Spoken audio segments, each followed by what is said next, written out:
Hello student, in today's lecture we are going to discuss chemical properties of aryl halide. तर त्याच्यामध्ये आपण nitration reaction बघणार आहोत.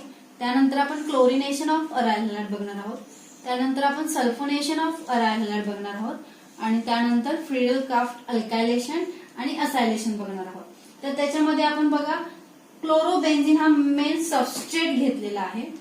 तर आधीची आपण केमिकल प्रॉपर्टीज पाहिली अल्कायल हॅलाइडची. तर त्याच्यामध्ये halogen atom is replace by another nucleophilic group.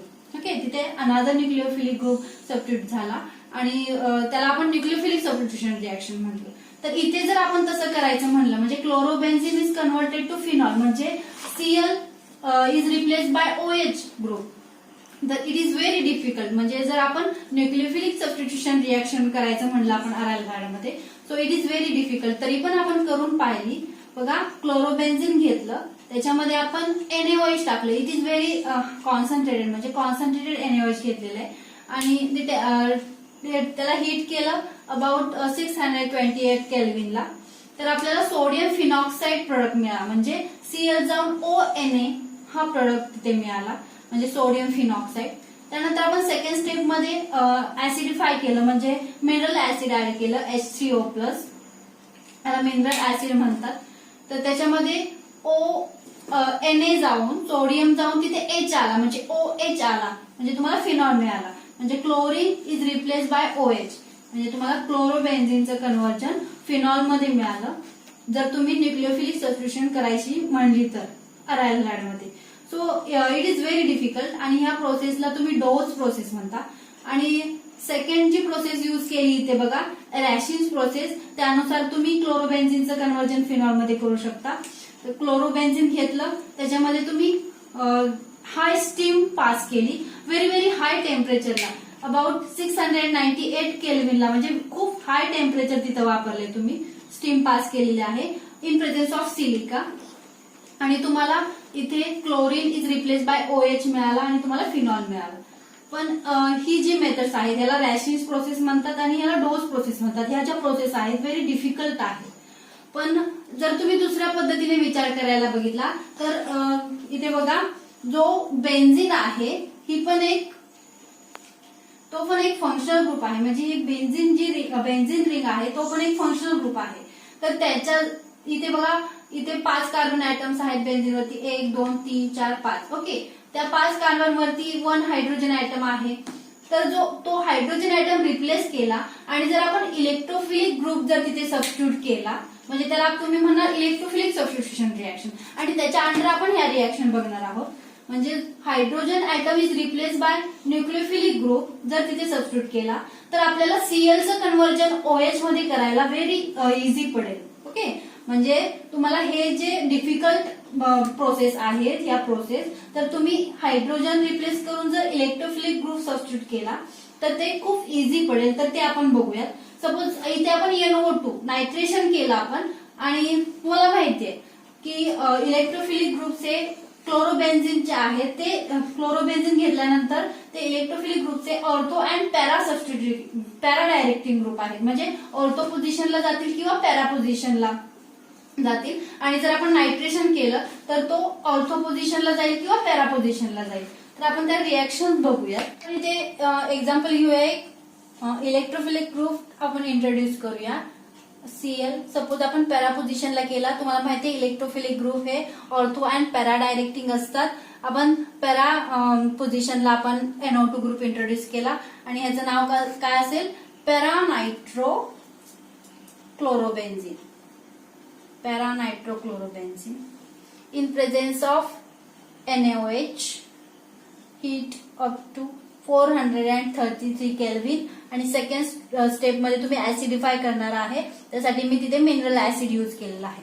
बघा तर आधी मी फक्त जेव्हा क्लोरोबेन्झिन सबस्ट्रेट घेतला होता तेव्हा जी टेम्परेचर घेतलं होतं ते 623 केल्विनला हीट केलं होतं. पण त्याच्यापेक्षा जर तुम्ही इलेक्ट्रोफिलिक ग्रुप जर सबस्टिट्यूट केला बेन्झिन रिंग वरती इंट्रोड्यूस केला तर तुम्ही जे NaOH घेणार आहे ते डायल्युटेड घेणार आहे म्हणजे तेव्हा आपण कॉन्सन्ट्रेटेड घेतलेलं आणि जे हिटिंग केलेलं ते 623 केल्विनला हिट केलेलं.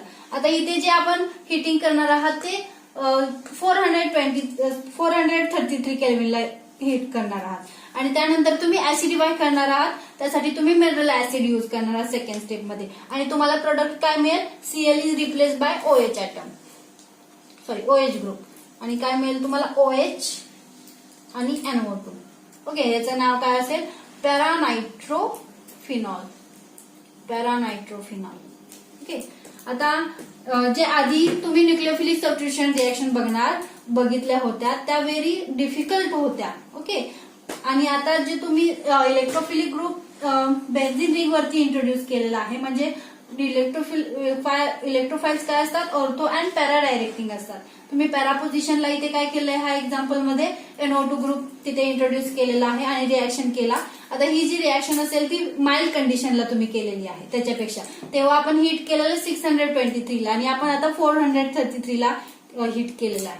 आता बघा आपण सेकंड एक्झाम्पल घेतलं. आता इथे NO2 मी पॅरा पोझिशनला घेतला, आता ऑर्थो पोझिशनला पण घेते. म्हणजे बघा फॉर एक्झाम्पल Cl NO2 आणि NO2. ओके, तर ह्याचं नाव काय असेल, two four dinitrochlorobenzene. Okay, 1 2 3 4 5 6 two four dinitrochlorobenzene. Okay, in presence of Na2CO3 sodium carbonate, heat in 403 kelvin आणि तुम्ही ऍसिडिफाय करणार आहात आणि हीट करणार आहात. आता बघा तुम्ही आता इथे जे इलेक्ट्रोफाइल आहे ऑर्थो आणि पॅरा डायरेक्टिंग आहेत, इथे मी 2 इलेक्ट्रोफाइल ग्रुप इंट्रोड्यूस केले बेन्झीन क्लोरोबेन्झीन वरती. आणि आता जे तुम्ही सोडियम कार्बोनेट घेणार आहेत, आता हे NaOH पेक्षा काय असेल, व्हेरी माइल्ड असेल. म्हणजे तुम्ही रिॲक्शन जसं जसं इलेक्ट्रोफाइल तुमच्या लक्षात येते का, जसे जसे तुम्ही बेन्झीन वरती इलेक्ट्रोफाइल इंट्रोड्यूस करत जाल तसं तशा ज्या कंडिशन्स आहेत त्या माइल्ड होत जातील. म्हणजे तुम्हाला प्रोडक्ट काय मिळेल, इथे Cl is replaced by OH and this NO2 and this is two four dinitrophenol. Product काय मिळेल, 2,4-डायनायट्रोफिनॉल. आता इथे आपण 1 इलेक्ट्रोफिलिक ग्रुप इंट्रोड्यूस केलेला. ओके, आणि जी कंडिशन होती इथे बघा आपण 433 केल्विनला काय केलेलं आहे, हीट केलेलं आहे. त्यानंतर आपण आपल्याला हिटिंग कमी कमी होत चाललंय. बघा इथे आपण 403 केल्विनला हीट केलेलं आहे. म्हणजे तुमच्या कंडिशन्स माइल्ड होत चाललेल्या आहेत. म्हणजे जसे तुम्ही इलेक्ट्रोफाइल्स जसं जसं बेन्झीन क्लोरोबेन्झीन वरती इंट्रोड्यूस कराल, म्हणजे hydrogen item is replace bye NO2 आपण नायट्रेशन केलं. आता इथे काय होईल, कंडिशन्स आपल्या माइल्ड होत जातील. त्यानंतर आपण इथे बघा मी सांगितलं तुम्हाला इलेक्ट्रोफाइल्स असतात ते ऑर्थो अँड पॅरा डायरेक्टिंग असतात. आता ही मेटा पोझिशन आहे, इथे एक आपली ऑर्थो पोझिशन शिल्लक आहे. सो मी इथे NO2 ग्रुप इलेक्ट्रोफाइल इंट्रोड्यूस करते. तर काय होईल बघा रिएक्शन,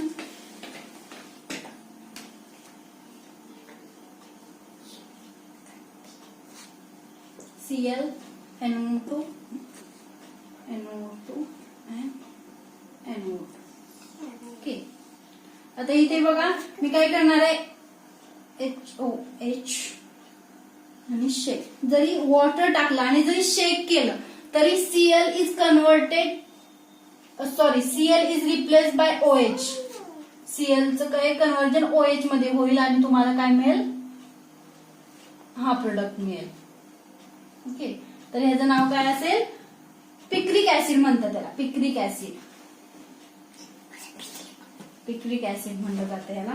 आणि 2,4,6 ट्रायनायट्रोफिनॉल असंही म्हणलं जातं. इथे काय असेल, 2,4,6 ट्रायनायट्रोक्लोरोबेन्झीन हे या कंपाऊंडचं नाव असेल आणि ह्याचं असेल 2,4,6 ट्रायनायट्रोफिनॉल आणि त्याला पिक्रिक ऍसिड असं म्हटलं जातं. म्हणजे इथे बघा कंडिशन्स तुमच्या माइल्ड होत गेल्या. आपण फर्स्ट मध्ये NaOH घेतलेलं, जेव्हा पॅरानायट्रोक्लोरोबेन्झीन घेतलेलं त्याच्यामध्ये आपण NaOH घेतला आणि टेम्परेचर पण आपण खूप वापरलेलं. आधीच्या आपण क्लोरोबेन्झीन घेतलं त्याच्यामध्ये 623 केल्विनला होतं. त्यानंतर आपण इलेक्ट्रोफाईल इंट्रोड्यूस केल्यानंतर टेम्परेचर कमी कमी होत गेलं आपलं 433 ला काय केलं, टेम्परेचरला हीट केलं. त्यानंतर तुम्हाला Cl is replace by OH मिळाला प्रोडक्ट. ओके, त्यामध्ये काय मिळालं तुम्हाला, पॅरानायट्रोफिनॉल प्रोडक्ट मिळाला. त्यानंतर इथे आपण अजून एक NO2 म्हणजे इलेक्ट्रोफाईल ग्रुप इंट्रोड्यूस केला.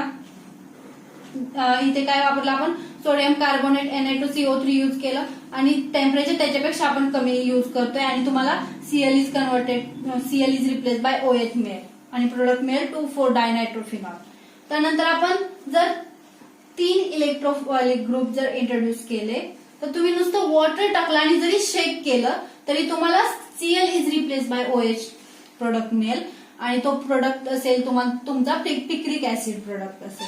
ओके, त्याला तुम्ही काय म्हणणार, 2,4,6 ट्रायनायट्रोफिनॉल असं कंपाऊंडचं नाव असेल. ठीक आहे, तर ह्या ज्या आहेत आपल्या त्या इलेक्ट्रोफिलिक सबस्टिट्यूशन रिएक्शन्स आहेत. जर तुम्ही असं केलं, जर तुमचा हा ऑर्थो आणि पॅरा डायरेक्टिंग इलेक्ट्रोफाईल सबस्टिट्यूट झाला, जर मेटा डायरेक्टिंगला झाला, मेटा पोझिशनला NO2 ग्रुप जर या ठिकाणी झाला मेटा पोझिशनला, तर जर तुम्हाला Cl is replace by OH मध्ये जर कन्वर्ट करायचं असेल तर ज्या कंडिशन आपण आधी पाहिल्या म्हणजे क्लोरोबेन्झिन घेऊन ज्या केल्या, मी म्हटलं तेव्हा त्या ड्रास्टिक कंडिशन होत्या, तीच कंडिशन इथे मेटा पोझिशनला होईल. म्हणजे त्या मेटा पोझिशनला जरी घेतला तरी काय फरक पडत नाही. जर ऑर्थो आणि पॅरा पोझिशनला जर इलेक्ट्रोफिलिक ग्रुप इंट्रोड्यूस केला तर कंडिशन माइल्ड होत जाते. ओके, इथे आपला त्यानंतर आपण क्लोरिनेशन ऑफ अराईल. तर त्याच्यामध्ये बघा आपण क्लोरोबेन्झिन घेतला, आपण क्लोरिनेशन ऑफ अराईल बघतोय. क्लोरोबेन्झिन घेतला,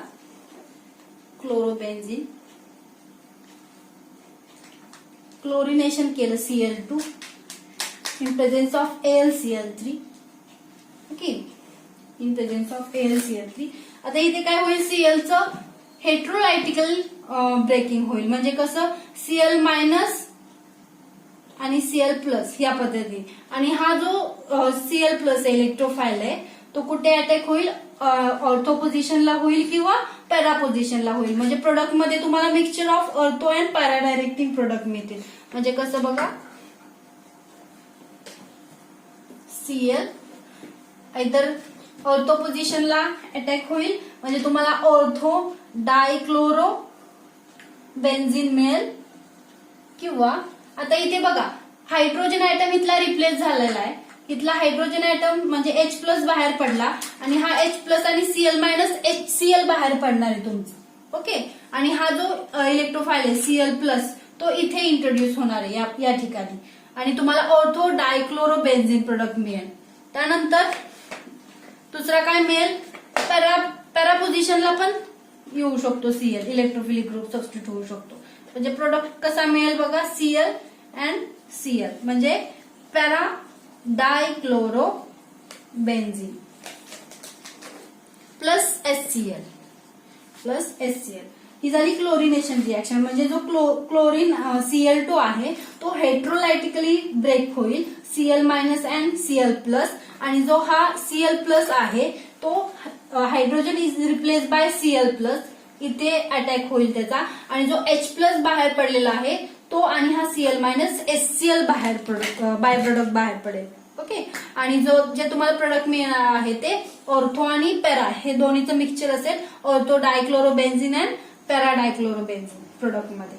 ठीक आहे, तर ही आहे आपली क्लोरिनेशन ऑफ अराईल रिएक्शन. त्यानंतर आपण सल्फोनेशन रिएक्शन बघूया. सल्फोनेशन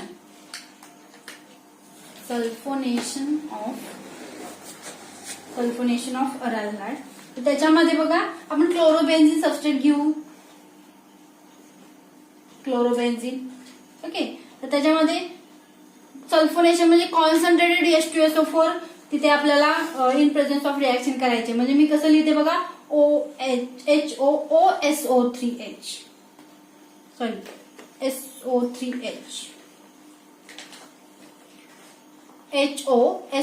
म्हणजे कॉन्सन्ट्रेटेड H2SO4 म्हणजे H2SO4 मी असं लिहिते. ठीक आहे, आता इथे काय होईल बघा, in presence of AlCl3 reaction काय होईल, हा जो हायड्रोजन ऍटम आहे इथला तो रिप्लेस कशाने करेल, हा SO3H ग्रुप, म्हणजे आयदर ऑर्थो पोझिशन और पॅरा पोझिशनला. म्हणजे प्रोडक्ट मध्ये काय मिळेल तुम्हाला, Cl SO3H plus Cl para पोझिशनला जाईल SO3H ग्रुप आणि प्रोडक्ट यातला इथला जो H बाहेर पडणार आहे आणि हा OH H2O बाय प्रोडक्ट मिळेल तुम्हाला. म्हणजे काय मिळेल, orthochlorosulphonic acid, orthochlorosulphonic acid and parachlorosulphonic acid, parachlorosulphonic acid आणि H2O बाय प्रोडक्ट बाहेर पडेल. म्हणजे जो इथला हायड्रोजन ऍटम रिप्लेस होणार आहे SO3H ने, तो हायड्रोजन आणि हा OH H2O बाहेर पडला आणि जो हा इलेक्ट्रोफाइल आहे SO3H तो आयदर ऑर्थो पोझिशनला जाईल किंवा पॅरा पोझिशनला जाईल. म्हणजे प्रोडक्ट मध्ये तुम्हाला ऑर्थो आणि पॅराचं मिक्सचर मिळेल. ओके, आता आपण फ्रीडल क्राफ्ट अल्कायलेशन रिएक्शन बघूया. आता फ्रीडल क्राफ्ट अल्कायलेशन मध्ये आपण क्लोरोबेन्झिन सबस्ट्रेट घेऊया. क्लोरोबेन्झिन. आता फ्रीडल क्राफ्ट आपण अल्कायलेशन करतोय, म्हणजे अल्काइल हॅलाइड घेणार आहोत आपण. सपोज मी इथे मिथाइल क्लोराइड घेते, methyl chloride in presence of AlCl3 aluminium trichloride, small amount of heat आणि प्रोडक्ट काय मिळेल. आता इथला जो हायड्रोजन रिप्लेस होणार आहे तो CH3 ने रिप्लेस होईल आणि तिथला हायड्रोजन आणि हा Cl HCl बाहेर पडेल. म्हणजे तो CH3 जो आहे आयदर ऑर्थो पोझिशनला जाईल किंवा पॅरा पोझिशनला जाईल आणि प्रोडक्ट काय मिळेल तुम्हाला बघा, Cl CH3 plus Cl CH3 ortho. आता इथे तुम्हाला माहितीये जर बेन्झिन रिंग वरती CH3 ग्रुप असेल तर त्याला तुम्ही टोलिन म्हणता. म्हणजे इथे काय असेल, ऑर्थोक्लोरोटोलिन, ऑर्थोक्लोरोटोलिन अँड दिस इज पॅराक्लोरोटोलिन, पॅराक्लोरोटोलिन आणि बाहेर काय पडेल, HCl बाहेर पडेल HCl. आता हे जे रिएक्शन आहे ते फ्रीडल क्राफ्ट अल्कायलेशन रिएक्शन आहे. म्हणजे तुम्ही chlorobenzene aryl halide is treated with alkyl halide. Okay, आणि जो hydrogen atom is replace by CH3 group, this is electrophilic group CH3 group आणि तो आयदर ऑर्थो पोझिशनला जाईल किंवा पॅरा पोझिशनला जाईल आणि प्रोडक्ट मध्ये तुम्हाला ऑर्थो क्लोरोबेन्झिन आणि पॅराक्लोरोबेन्झिनचा मिक्सचर मिळेल आणि बाय प्रोडक्ट जो HCl आहे तो बाहेर पडेल. आता तशीच जी आहे रिएक्शन ती फ्रीडल क्राफ्ट असायलेशन आहे किंवा त्याला आपण असिटिलेशन म्हणतो, अशी पण रिएक्शन म्हणतो. तर आपण फ्रीडल क्राफ्ट असायलेशन रिएक्शन बघूया. Friedel craft acylation, Friedel craft acylation. Okay, तर त्याच्यामध्ये आपण जो मेन सबस्ट्रेट घेणार आहोत तो क्लोरोबेन्झिन असेल. Is treated with CH3 C double bond OCl. This is acetyl chloride. This is acetyl chloride. आता हा जो ग्रुप आहे CH3 C double bond हो, हा ऍसिटाइल ग्रुप आहे आणि त्याला क्लोरीन जोडलाय म्हणून ऍसिटाइल क्लोराइड. ओके, म्हणजे आपण त्याला ऍसिटिलेशन म्हणतो किंवा असायलेशन असंही म्हणतो. फ्रीडल क्राफ्ट ऍसिटिलेशन और फ्रीडल क्राफ्ट असायलेशन. आता इथे काय मिळेल प्रोडक्ट मध्ये, in presence of AlCl3, in presence of AlCl3 Cl. आता हा जो हायड्रोजन इथून ऍटम रिप्लेस होणार आहे तो आणि HCl बाहेर पडेल. दिस H and Cl remove in the form of HCl आणि जो हा C double bond O CH3 आहे तो ऑर्थो पोझिशनला जाईल किंवा ऑर्थो पोझिशनला जाईल आणि पॅरा पोझिशनला जाईल आणि तुम्हाला ऑर्थो और पॅरा ऍसिटिलेटेड प्रोडक्ट मिळतो. C double bond O CH3 plus HCl. This is orthoacetylated product. Orthoacetylated product or para-acetylated product. Acetylated product. Okay, किंवा त्याला काय म्हणणार तुम्ही, ऑर्थोक्लोरो ऍसिटोफिनॉन आणि पॅराक्लोरो ऍसिटोफिनॉन असंही नाव देता. आणि दिस इज क्लोरोबेन्झिन. म्हणजे chlorobenzene is treated with acetyl chloride in presence of AlCl3 to form orthochloro acetophenone और पॅराक्लोरो ऍसिटोफिनॉन. आणि बाय प्रोडक्ट मिळेल तुम्हाला HCl. तर ह्या ज्या आहेत आपल्या न्यूक्लिओफिलिक इलेक्ट्रोफिलिक सबस्टिट्यूशन रिएक्शन आहेत ऑफ अराइल हॅलाइड. म्हणजे आपण अराइल हॅलाइड घेऊन वेगवेगळ्या प्रकारचे म्हणजे नायट्रेशन, क्लोरिनेशन, सल्फोनेशन, फ्रिडल-क्राफ्ट अल्कायलेशन आणि फ्रिडल-क्राफ्ट असायलेशन रिएक्शन बघितल्या. तर त्यात आता इथे तुमचा टॉपिक संपतोय, पण लास्ट जे आहे ते युजेस दिलेले आहेत. तर युजेस तुम्हाला जे आहेत ते CH2Cl2 म्हणजे डायक्लोरोमिथेन. याचं नाव काय, डायक्लोरोमिथेन. क्लोरोफॉर्म, CHI3 आयडोफॉर्म, किंवा इथे तुम्हाला DDT म्हणजे डायक्लोरो डायफिनाइल ट्रायक्लोरो इथेन, जे तुम्हाला स्ट्रक्चर पण दिलेलं DDTचं. किंवा तुम्हाला इथे CF2Cl2 फ्रिऑन म्हणतात त्याला. ट्रायक्लोरो ट्रायफ्लोरो कार्बन, त्याला फ्रिऑन म्हटलं जातं. तर त्याचे युजेस दिलेले आहेत तुम्हाला. तर ते युजेस तुम्हाला वाचलं तरी समजतील. तर इथे आपला हा टॉपिक संपतोय, हॅलोजन डेरिव्हेटिव्ह. आणि नेक्स्ट व्हिडिओमध्ये आपण ह्या टॉपिकवरचे मल्टिपल चॉईस क्वेश्चन बघणार आहोत, जे तुम्हाला नीट JEE साठी उपयोगी पडतील. ठीक आहे, थँक्यू.